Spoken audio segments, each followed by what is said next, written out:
Go inside Style Prison near Manchester, and in the far corner of the estate there's a workshop.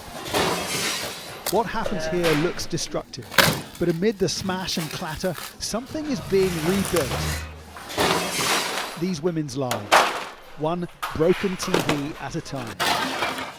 When I came in here, it looked like everyone was in the gym. Yeah. Do you know what I mean? Does that help? Yeah, do you know what? It does. You get a lot of frustration out because obviously a lot of us have got a lot of anger, do you know what I mean? Here they're learning skills that could stop them coming back. 6 months after leaving prison, women are half as likely as men to be employed, and people without work are more likely to reoffend. So if they do 70 a day, they earn £10. Right. Yeah. Yvonne is the first former prisoner at Style who now has keys to the prison, employed here as workshop manager. What are you trying to give to these women? I'm trying to give them a future. I'm trying to give them some hope that they can get their children back, find a job, find a home, and there is a different life. There is light at the end of the tunnel.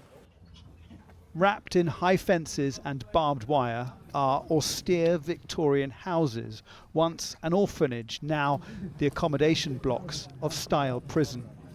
The only soft thing here is Ted, the prison cat. It's a female prison, but often a man has had some influence on their crimes. 90% of the women in prison, that there's always a male involved in why they've committed crime. Yeah. Obviously speaking personally, because it is the case with me as well, so yeah. Female prisoners have different demons to men.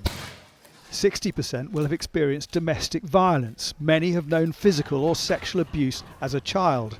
For Yvonne, though, the hardest thing was being jailed as a mother. The biggest thing for me was leaving my children. Yeah. I still carry that guilt around. Why I came to prison 3 times and left him 3 times, I don't know, but I did. This programme, Recycling TV Sets, is called Recycling Lives. And it continues on the outside in their depot in Preston. It's food they're recycling from supermarkets and farms to community food banks. Yeah, no matter where they are in their life or what they're doing, they choose to come here every day and do. Here we meet Naomi, who 3 years since being released from jail now runs this warehouse. I was put in prison when my baby was only 3 months old, so it was like losing an arm, like losing a piece of my DNA. In and out of prison since she was 15, she was first jailed for breaching an ASBO and feels even short prison sentences can ruin lives. They take women who've robbed a block of cheese to feed the child, they put them in prison for 28 days, they take the home, they take the kids, they lose their family and they get out with nothing. You've just created a criminal right there. You've just created a woman who's got nothing to lose. Yeah.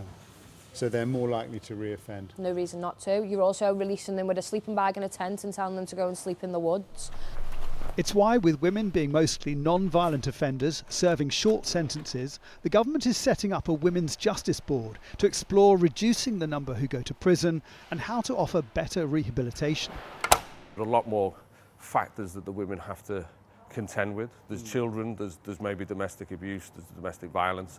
And when you change a woman's life, you're often changing the family's life, you're changing the children's life. Prison is supposed to be part punishment, part repair job. But there are few programmes like this, and for many women, jail is adding to the damage. Jason Farrell, Sky News.